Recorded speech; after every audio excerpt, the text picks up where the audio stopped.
Bapa di dalam surga, kami mengucap syukur untuk kesempatan kami boleh mendengarkan kembali akan firman-Mu yang menjadi kekuatan dan pelita dalam hidup kami. Bapa, pimpin penyampaian firman Tuhan pada pagi siang hari ini. Biar hanya Engkau yang berkata-kata melalui lidah, bibir, mulut hamba-Mu ini, yang bukan apa-apa dan siapa-siapa tanpa pertolongan Tuhan. Tahan Tuhan setiap perkataan-perkataan yang tidak memberkati, yang bukan berasal daripada-Mu. Tahan Tuhan, agar setiap perkataan kata kalimat yang keluar dari mulut hamba, itulah yang ingin Tuhan sampaikan untuk umat-Mu pada saat ini, di pagi siang hari ini. Di dalam nama-Mu kami berdoa dan mengucap syukur. Haleluya. Amin. Amin. Silakan duduk.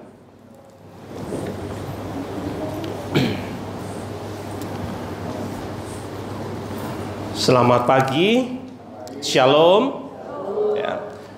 Semua pasti berbahagia di dalam Tuhan, ya. Karena kita miliki Tuhan yang sangat luar biasa, yang senantiasa memberkati hidup kita, tidak pernah terlambat sedikit pun. Tuhan tahu yang terbaik untuk hidup kita. Bapak, Ibu, Saudara yang terkasih, ada satu hal yang penting yang ingin saya utarakan di awal dari khotbah yang ingin saya sampaikan pada pagi siang hari ini. Bahwa adalah satu saat nanti akan banyak orang berseru. Satu saat akan banyak orang berseru bahwa mengatakan kepada Tuhan, aku membutuhkan Engkau ya Tuhan. Aku membutuhkan Engkau ya Tuhan. Kita ingat saudaraku, 1 tahun 2 tahun yang lalu, ya, di awal tahun 2020, ketika pandemi melanda seluruh dunia, God help us. Tuhan tolong aku. Tidak ada lagi kekuatan apapun dan siapapun yang mampu untuk menolong kecuali hanya Tuhan. Pada satu saat nanti akan banyak orang yang berseru, aku membutuhkan Engkau Tuhan. Yaitu pada saat di mana seseorang tidak lagi membutuhkan apapun dan siapapun kecuali Tuhan. Seseorang pada satu saat, pada satu titik, tidak lagi membutuhkan apapun dan siapapun kecuali Tuhan Sang Pemilik hidup. Kita harus sadari itu. Di mana suatu saat itu seseorang akan dibawa kepada satu keadaan bahwa tidak ada lagi yang dibutuhkan. Tidak ada lagi yang dibutuhkan kecuali Tuhan. Tidak ada lagi yang dibutuhkan kecuali Tuhan. Saya berbicara seperti ini saudaraku, berdasarkan pengalaman dan bukti empiris.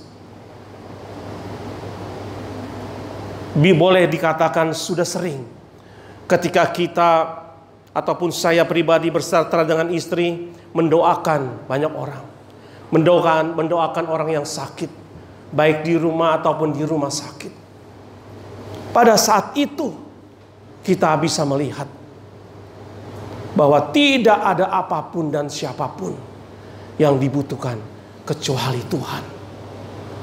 Di sisa tenaga, di sisa nafas yang ada, orang hanya dapat berkata lirih dengan sisa kekuatan yang ada.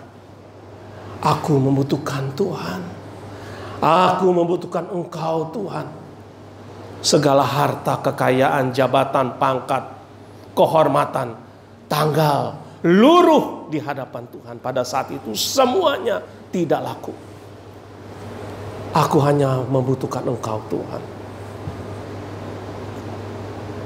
Itu juga akan bisa kita alami satu saat nanti. Tinggal tunggu tanggal mainnya saudaraku. Entah dengan cara bagaimana dan kapan waktunya, tidak ada yang tahu. Tetapi ini yang akan terjadi. Bahwa satu saat nanti orang hanya berseru, aku membutuhkan Engkau Tuhan. Aku membutuhkan Engkau Tuhan. Ada satu lagu saudaraku yang sering dinyanyikan. Mungkin sebagian dari saudara juga ada yang kenal lagu ini. Ku perlu Engkau Tuhan. Ku perlu Kau Tuhan. Ku perlu Kau Tuhan. Hanya Kau yang ku perlu. Ku perlu Tuhan. Dengar doaku, dengar doaku. Janganlah Tuhan lalui, berilah berkat-Mu. Berkat bukan hanya materi, berkat bisa kesembuhan, ya, bisa berkat-berkat yang lain, berkat jasmani, berkat rohani. Ku perlu Engkau Tuhan. Jangan Tuhan lalui, berilah berkat-Mu Tuhan. Satu saat kita akan berteriak dan berseru kepada Tuhan. Ya, hanya the only one I have. Hanya Jesus Christ. Hanya ada Tuhan yang aku miliki. Hanya Tuhan satu-satunya. The only one I have, Jesus Christ. Tidak ada yang lain. Jangan sampai di ujung hidup kita, saudaraku, kita takut, kita gentar, kita sepi sendiri. Sudah sering kami saksikan seperti itu, saudaraku, di dalam pelayanan. Ketika di ujung hidup, orang yang begitu membangga-banggakan diri, orang yang begitu memiliki kesombongan dan menilai prestasi hidupnya itu merupakan prestasi di mata Tuhan, luruh di hadapan Tuhan pada saat itu. Tidak ada gunanya. Tidak berarti, saudaraku. Tidak berarti.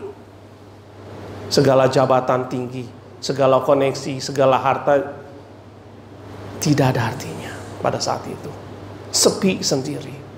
Ya, seharusnya kita dapat berkata seperti pemazmur di dalam Mazmur 73 mengatakan, di dalam pemazmur yang terkenal, siapa gerangan ada padaku di surga selain Engkau ya Tuhan.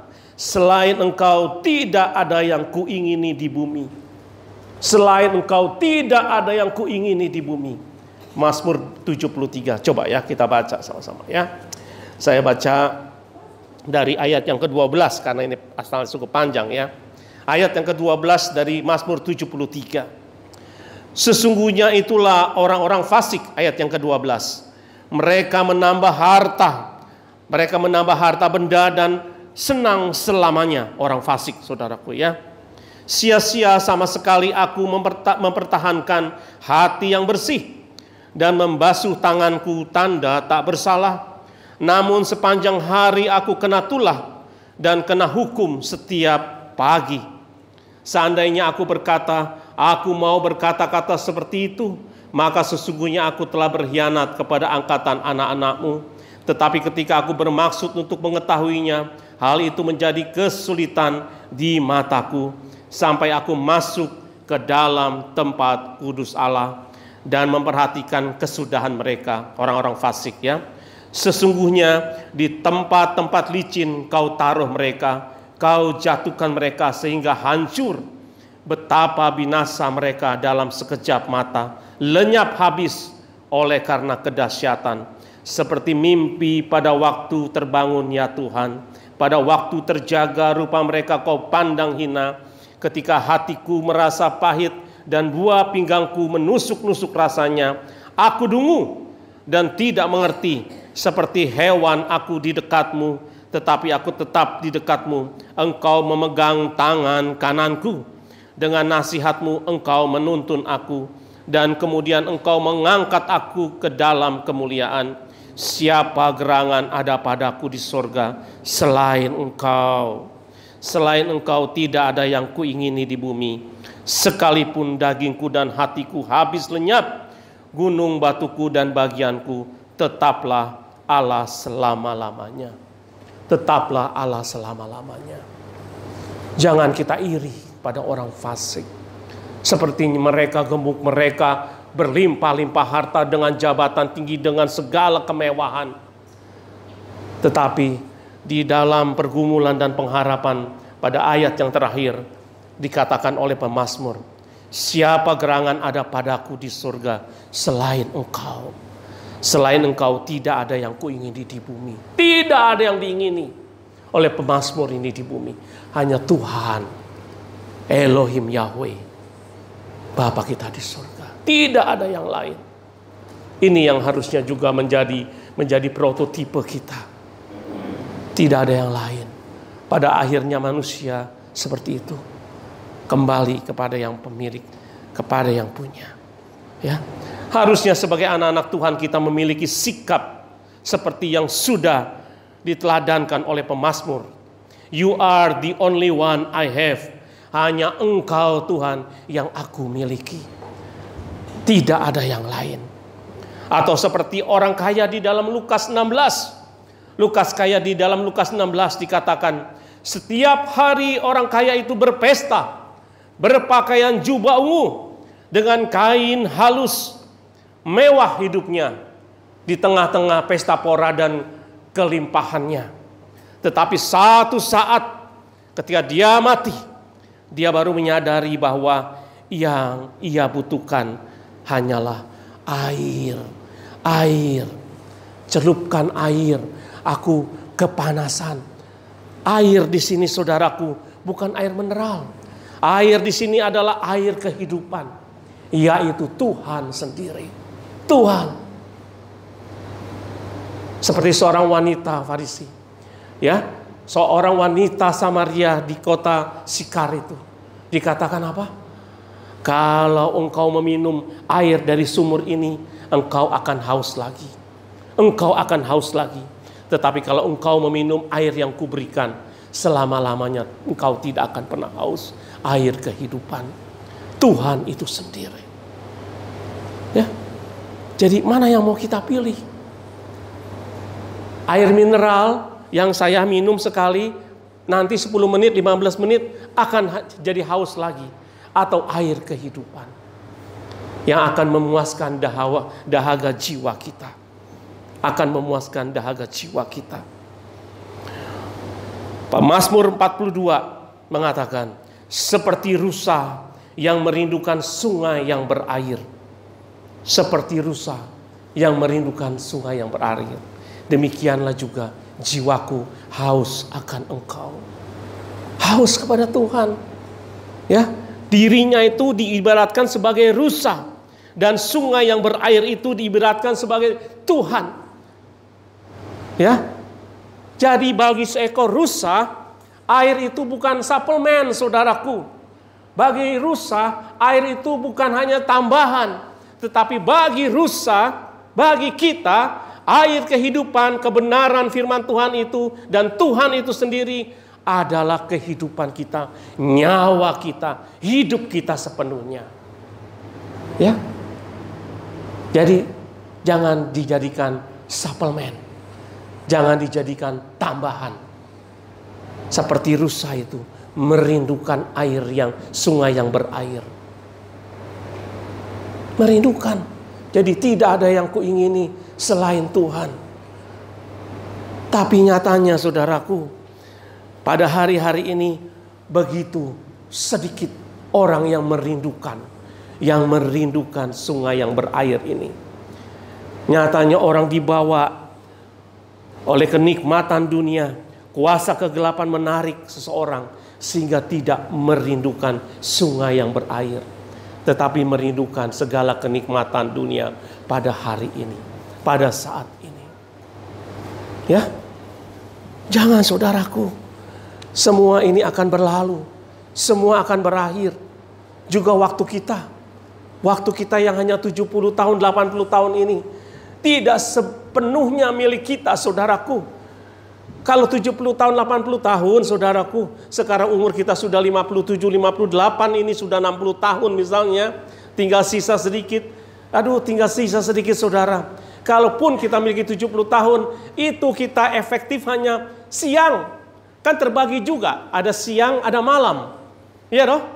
Kita efektifnya itu di siang hari. Kita bekerja, mencari uang, mencari nafkah di siang hari. Malam kita beristirahat. Hanya setengah saja saudara. Jadi dari 70 tahun itu hanya setengah saja efektif hidup kita. Benar ya? Kan ada pagi, ada siang, ada malam. Kalau sudah sore, malam hari, kita sudah beristirahat. Kita sudah bersaat teduh. Kita efektifnya pagi, siang saja atau sampai sore. Kadang sometimes itu sampai malam boleh, tapi tidak setiap hari seperti itu. Berarti efektif hanya setengah saja saudara. Kalau 70 tahun, 80 tahun, efektif hanya 35 tahun. Usia kita, hidup kita efektif. Mau kemana di bawah itu? Apakah kurang? Tidak. Di dalam kebijaksanaan Tuhan, Tuhan sudah memperkirakan usia 70 tahun, 80 tahun, kita harusnya sudah bisa menyenangkan hati Tuhan. Tidak perlu sampai 100 tahun, 200 tahun. Tidak. Firman Tuhan mengatakan 70 tahun, 80 tahun. Itu bukan sembarangan Tuhan. Bukan sembarangan saudara-saudaraku, bukan sembarangan. Firman Tuhan mengatakan demikian. Karena di mata Tuhan 70, 80 tahun sampai 90 tahun itu harusnya kita sudah berkenan, sudah bisa berkenan di mata Tuhan.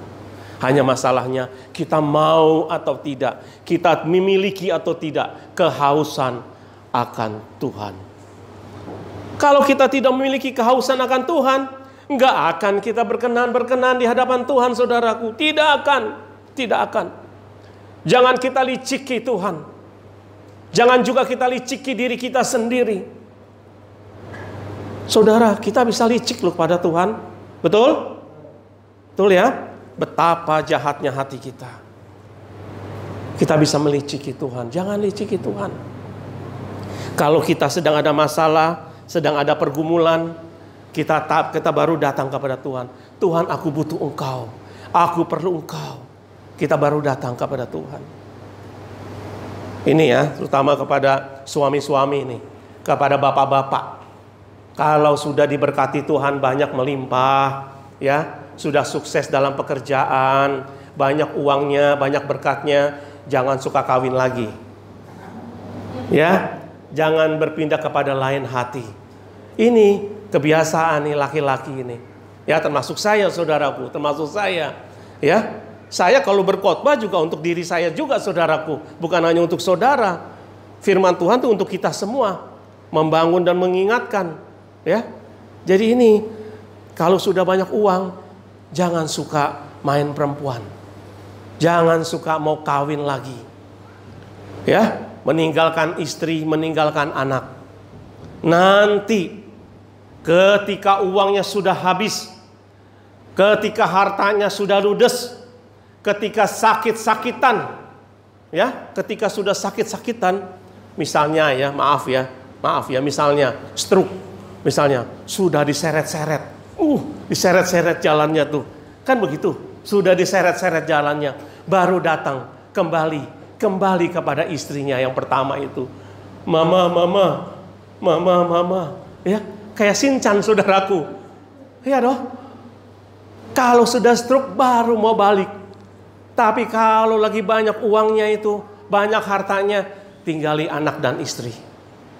Dulu pada saat sedang jaya-jayanya, disuruh datang ke gereja, Pak, yuk kita ke GBI Aberto. Aberta, bukan Aberto, Aberta. Ke GBI Aberta, itu sama Pak Pendeta Kurniawan. Kamu saja, saya nggak perlu. Ya, saya nggak perlu Tuhan. Seolah-olah berkata demikian, aku tidak perlu Tuhan. Sedangkan kita sebagai orang percaya, ku perlu Kau Tuhan. Aduh, kebalik-balik saudaraku, kebalik-balik. Itu kuasa kegelapan. Dengan segala manuver-manuver kelicikannya, menyeret orang sehingga tidak memiliki rasa haus akan Tuhan. Tidak perlu Tuhan. dengan segala kekuatan, kemakmuran, kejayaan seperti firman Tuhan tadi. Aduh, kata pemazmur, orang itu hebat, gemuk, limpah, berkatnya luar biasa, tidak ada habis-habisnya, dipandang hebat di hadapan manusia. Tetapi betapa bodohnya aku, kata pemazmur, padahal kau taruh itu di tempat yang licin, yang sebentar saja akan jatuh hancur. Benar saudara? Ya. Jadi kita jangan suka iri sama hal-hal yang begitu. Jangan suka iri.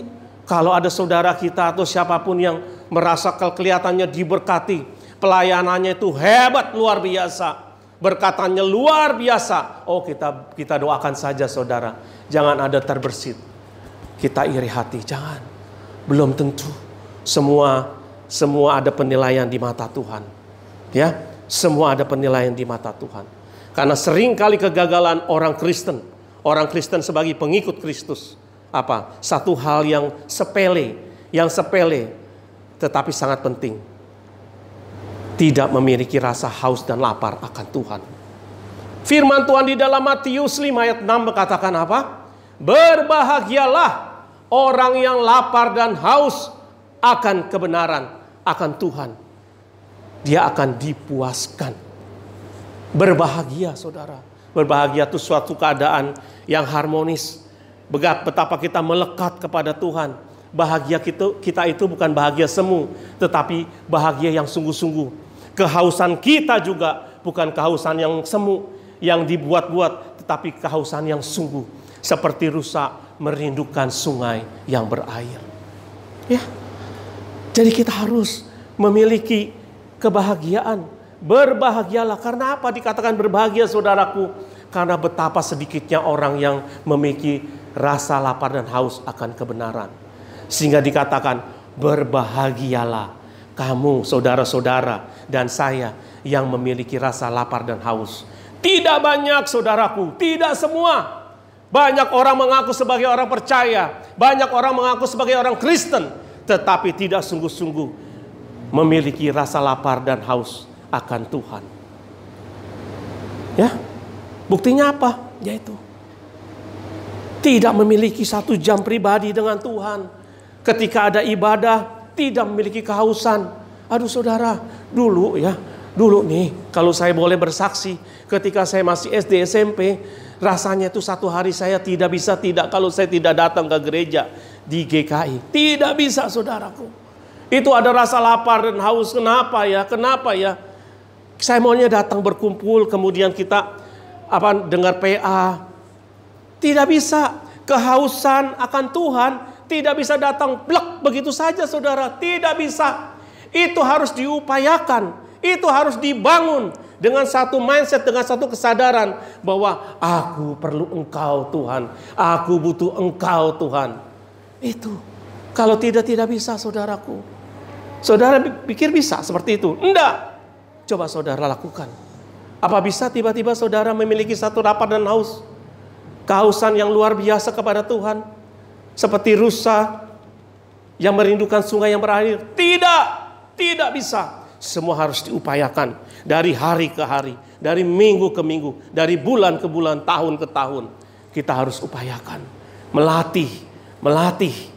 Mindset kita harus kita rubah. Melalui apa? Melalui langkah hidup. Dengar firman Tuhan. Ya, dengar khotbah, baca firman Tuhan, dengar CD, lagu-lagu, puji Tuhan, berdoa, bersaat teduh, memiliki jam doa kepada Tuhan. Itu semua harus dilatih. Itu semua harus dilakukan dengan kontinu. Kalau kita enggak memiliki rasa lapar dan haus akan Tuhan, kita akan diseret oleh kuasa kegelapan untuk mencintai dunia. Amin saudaraku? Pasti itu saudaraku. Kalau kita tidak berlabuh kepada Tuhan, kita akan berlabuh kepada pelabuhan yang lain. Pelabuhan dunia. Ya, kan kita maunya itu kita melabuhkan. Ku labuhkan hidupku. Ya, kita melabuhkan hidup kita hanya kepada Tuhan. Jangan kepada pelabuhan-pelabuhan yang lain. Karena di dalam dunia ini banyak pelabuhan-pelabuhan yang ditawarkan kepada kita. Ya, semua memberikan kenikmatan, kesenangan, tapi itu tidak membawa kepada keselamatan. Tetapi kita melabuhkan hidup kita, ya, melabuhkan hidup kita hanya kepada Tuhan. Ya saudaraku, jadi kuasa kegelapan itu berusaha untuk menggiring kita untuk lebih mencintai, mengingini dunia dibanding memiliki kehausan akan Tuhan. Ya, seharusnya kita menyadari bahwa tidak ada kebahagiaan selain daripada kebahagiaan dari Tuhan. Tidak ada kebahagiaan lain. Tidak ada kebahagiaan lain. Sampai kita dapat mengatakan, you are the only happiness I have. Engkaulah sumber bahagiaku Tuhan. Tidak ada yang lain. You are the only happiness I have. Ini gak mudah saudaraku. Ini gak mudah. Gak mudah. Tetapi kita tidak punya pilihan lain. Ya, kita harus memiliki rasa lapar dan haus akan Tuhan.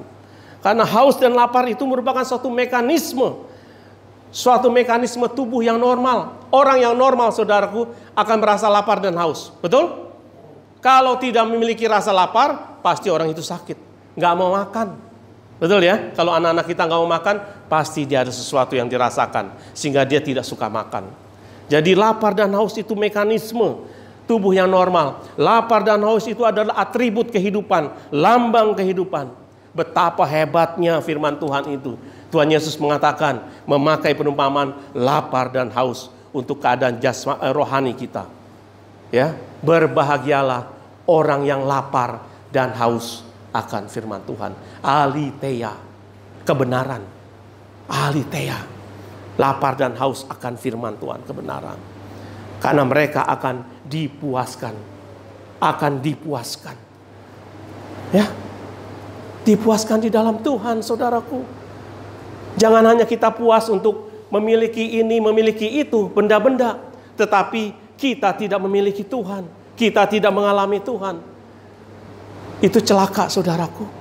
Kalau sampai nanti Tuhan katakan, I never knew you. Aku tidak kenal engkau. Celaka saudaraku. Karena selama hidup kita tidak pernah berhubungan, tidak pernah berurusan serius dengan Tuhan. Pakai kesempatan ini saudaraku. Ya, Tuhan Yesus itu menggambarkan dengan hebat. Dengan hebat, lapar dan haus akan kebenaran. Aletheia. Lapar dan haus itu kerinduan untuk mengenal Tuhan lebih dalam lagi. Seperti seorang yang jatuh cinta. Orang yang jatuh cinta itu memiliki satu kerinduan kan.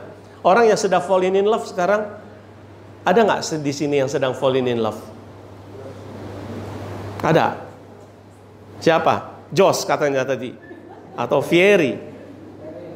Atau Zoe.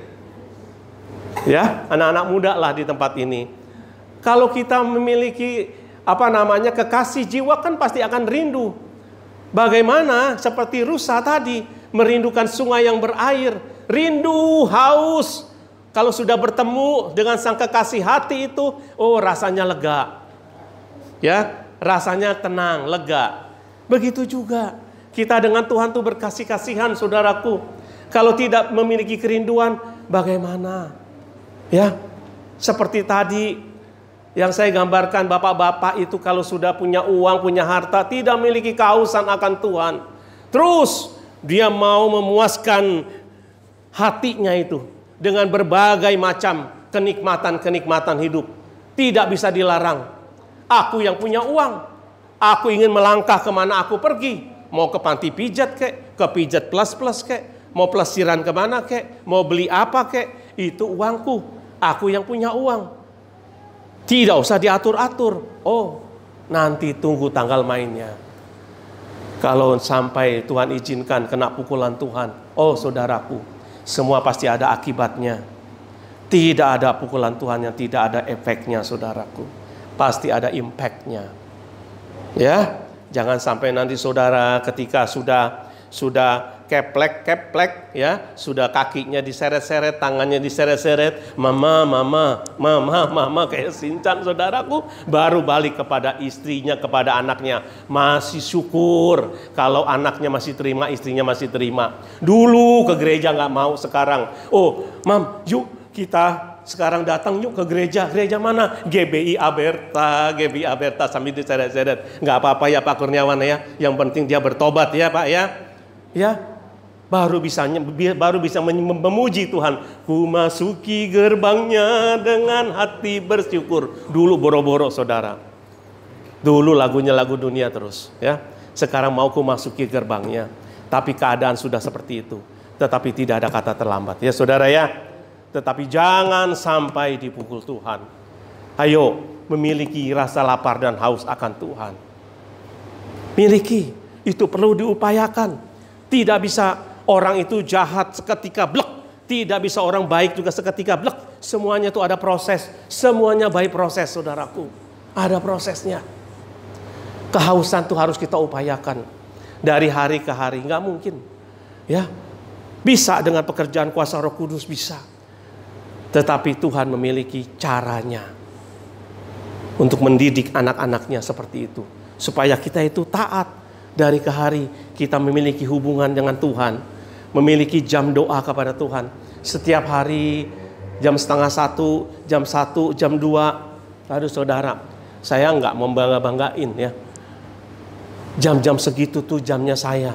Selain juga si Jos nih kadang-kadang kalau pulang tuh ya. Ini anak-anak muda nih kalau pulang jam 12:30, jam 1 saya udah ngoceh-ngoceh saudaraku.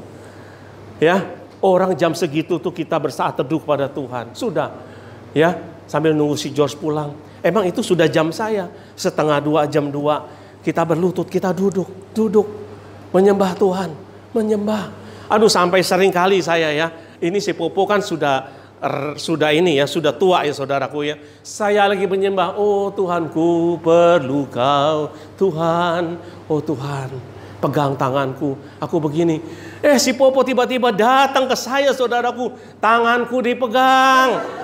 Pipiku dipegang, diraba-raba. Aduh ampun Tuhan, ini si Popo kita nggak tahu. Saya kan lagi begini saudaraku. Si Popo nggak tahu muncul dari kamar, keluar dari kamar saudara. Saya kaget dikira disentuh sama siapa. Si Popo kan udah tua, rambutnya putih. Waduh, aduh saudara. Tapi saya nggak tepak begini, udah. Aduh, aduh ampun dah. Nggak apa-apa ya, si Popo. Iya. Dia kan sudah nggak dengar saudara. Dikiranya saya sedang menangis. Kenapa? Iya, sabar. Aduh, ini kan kayak bolot saudara ya, kayak si bolot ya. Saya ngomong apa, dia ngomong apa gitu kan, udah nggak dengar. Ya sudah apa. Udah mah ke sana. Saya balikin dulu. Begitu, saya balikin ke kamar. Dia muncul lagi di pintu, diliatin lagi. Anaknya saudara, itulah orang tua ya. Anaknya disangka saya sedang menyembah begitu, sedang menangis, meraung, meratap, sedang kenapa-napa begitu. Ya, padahal saya sedang intim dengan Tuhan. Harus kita miliki hal seperti itu. Tidak bisa pada saat orang tidur, nggak apa-apa. Kita berurusan dengan Tuhan. Tuhan, aku nggak mau berdiri Tuhan kalau Engkau tidak mau mendengar doaku. Dengar doaku, dengar doaku, janganlah Tuhan lalui, berilah berkat-Mu. Apapun. Karena apapun saudara yang alami saat ini, pergumulan, persoalan seberat apapun, firman Tuhan katakan, persoalan pergumulan yang ringan, saudaraku, firman Tuhan yang mengatakan, bukan beta yang katakan ringan. Kalau Tuhan sudah katakan ringan, ya ringan. Karena tidak akan melebihi daripada kekuatanmu. Dan pada saat kamu dicobai atau kita dalam pergumulan persoalan yang begitu hebat, Tuhan tidak akan diam. Dia akan berikan jalan keluar. Hebat saudara? Iya. Aduh, semua pergumulan persoalan yang kita hadapi akan selesai pada waktunya. Sampai maut sekalipun, itulah penyelesaian yang daripada Tuhan. Ya, sampai orang sakit-sakitan nih, tidak bisa ketolong lagi, akhirnya pulang ke rumah Bapak. Ya itu memang jalannya, yang Tuhan sudah berikan yang terbaik, indah pada waktunya. Jangan takut, bagiku hidup adalah Kristus dan mati adalah keuntungan. Amin. Kita nggak usah takut, saudaraku, tidak usah takut sama sekali. Jangan gentar. Oleh sebab itu, pada saat kita hidup, kita harus berkasih-kasihan kepada Tuhan. Berkasih-kasihan dengannya. Kita miliki kehausan akan Tuhan. Oh Tuhan, pegang tanganku.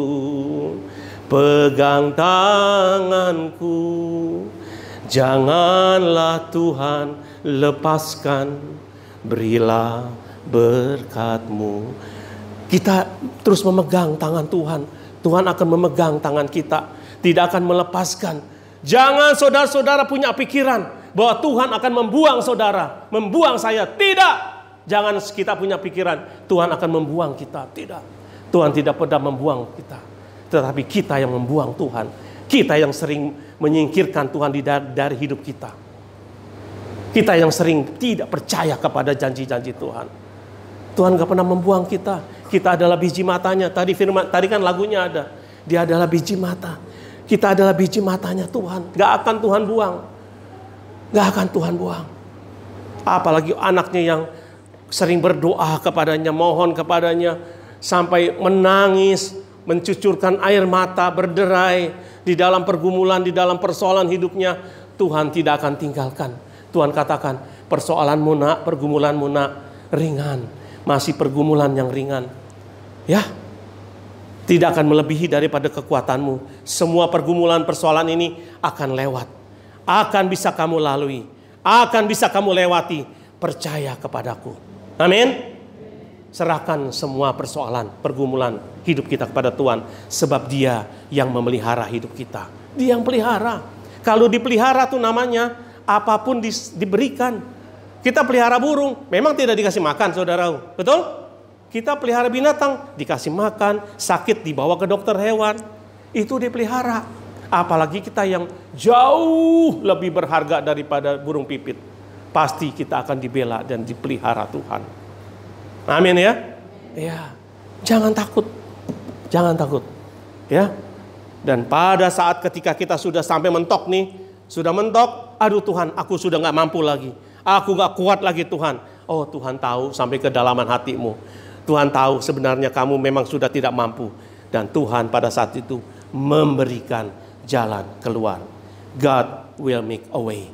Dia memberikan jalan keluar. Sudah. Apa kurangnya sih? Apa kurangnya sih providensia Tuhan, pemeliharaan Tuhan di dalam hidup kita? Tidak ada yang kurang. Apa masalahnya manusia? Persoalan kan? Persoalan ekonomi, persoalan pekerjaan, persoalan apa? Kesehatan, sakit penyakit, masalahnya itu. Ya, kita serahkan kepada Tuhan. Iblis itu paling takut. Kalau kita sudah katakan, Tuhan, aku serahkan seluruh hidup dan kehidupanku kepadamu Tuhan. Aku serahkan pergumulan hidupku Tuhan ke dalam tanganmu Tuhan. Sebab Engkau yang memelihara aku. Iblis takut, iblis gentar. Karena dia menyerahkan seluruh persoalannya kepada Tuhan. Aduh, kalau kita Allah di pihak kita, siapa lawan kita? Tidak ada. Amin? Tidak ada. Oleh sebab itu, serahkan kepada Tuhan. Ya, jadi kita harus memiliki lapar dan haus akan Tuhan. Ini menjadi PR kita semua. Jangan sampai kita menjadi orang yang tidak memiliki lapar dan haus. Kita menjadi orang yang suam-suam. Tidak bisa. Kalau kita suam-suam, kita akan dimuntahkan. Ya, jangan sampai kita terlambat. Kita sampai ditemplak Tuhan, ya pasti ada akibatnya untuk kita, menyakitkan nanti. Ya, tetapi selagi masih Tuhan berikan kesempatan bagi kita, yuk kita pergunakan kesempatan ini sungguh-sungguh. Upayakan rasa lapar dan haus akan Tuhan, karena akan dipuaskan. Satisfied, feel satisfied, hortatso, dipuaskan dalam bahasa aslinya. Hortatso, dipuaskan. Ya, jangan hanya kita puas dengan keadaan hidup kita pada saat ini. Kita miliki mobil, miliki rumah, miliki pasangan hidup, miliki anak, miliki kedudukan, miliki jabatan, miliki deposito yang banyak. Bukan itu. Bukan itu. Tetapi orang yang lapar dan haus akan Tuhan akan memiliki kebahagiaan dan sampai dipuaskan kalau dia berurusan serius dengan Tuhan. Bukan perkara-perkara jasmani. Ya, bukan perkara-perkara jasmani. Baiklah, kita menjadi seperti yang dikatakan oleh pemazmur tadi. Selain Kau, tiada ada yang lain. Di bumi tidak ada yang lain. Hanya Tuhan. Hanya Tuhan sumber kebahagiaan kita. Jadi kalau kita melakukan sesuatu di mana Tuhan tidak bisa menikmati, kita meninggalkan Tuhan. Dengarkan ini saudaraku. Ketika kita melakukan segala sesuatu apapun, tetapi Tuhan tidak disenangkan di dalamnya, apa yang kita lakukan, itu berarti kita meninggalkan Tuhan. Kita meninggalkan Tuhan. Karena Tuhan tidak bisa menikmati. Kita menikmati sesuatu, tetapi Tuhan tidak senang, tidak disukakan atas apa yang kita lakukan, berarti kita meninggalkan Tuhan. Jangan sampai kita tidak berkenan di mata Tuhan. Waktu kita tinggal sedikit. Ingat, 70-80 tahun hanya setengahnya saja kita miliki kesempatan. Ya, setengahnya lagi gone. Ayo kejar waktu ketinggalan kita.